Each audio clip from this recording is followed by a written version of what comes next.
نکاح کا مقصد۔ نکاح کرنے والے کو چاہیے کہ وہ اپنا مقصد محض فطری و طبعی قضائے شہوت نہ بنائے، بلکہ اصلاح نیت کے ذریعے اس عمل کو اپنے لیے حصول اجر اور نامہ اعمال میں نیکیوں کے اضافے کا باعث بنائے۔ بندہ ذہن میں رکھے کہ وہ اللہ اور اس کے رسول صلی اللہ علیہ وآلہ وسلم کے حکم کی تعمیل کر رہا ہے، جیسا کہ آپ نے فرمایا، اے نوجوان، تم میں سے جس کے پاس طاقت ہو وہ نکاح کر لے، اور اللہ اور رسول کی اطاعت تو سراسر خیر ہی خیر ہے۔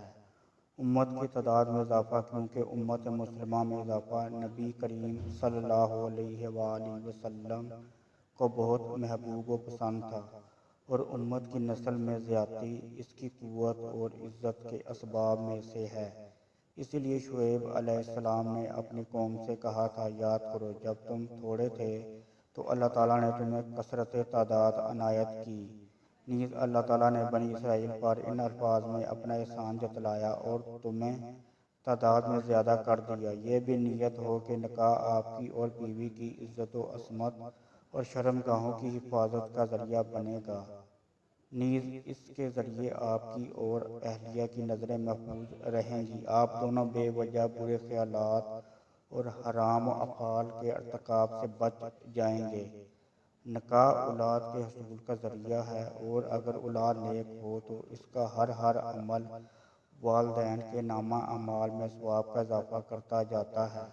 اس لیے بعض سلف کہا کرتے تھے کہ ہم نکاح اپنی شہوت رانی کے لیے نہیں کرتے، بلکہ اس لیے کرتے ہیں کہ ہماری نسل سے نیک اولاد آئے جو ہماری نیکیوں میں اضافے کا سبب بنے، اور یقیناً نیک اولاد واقعی والدین کے لیے فری کا بونس ہوتا ہے۔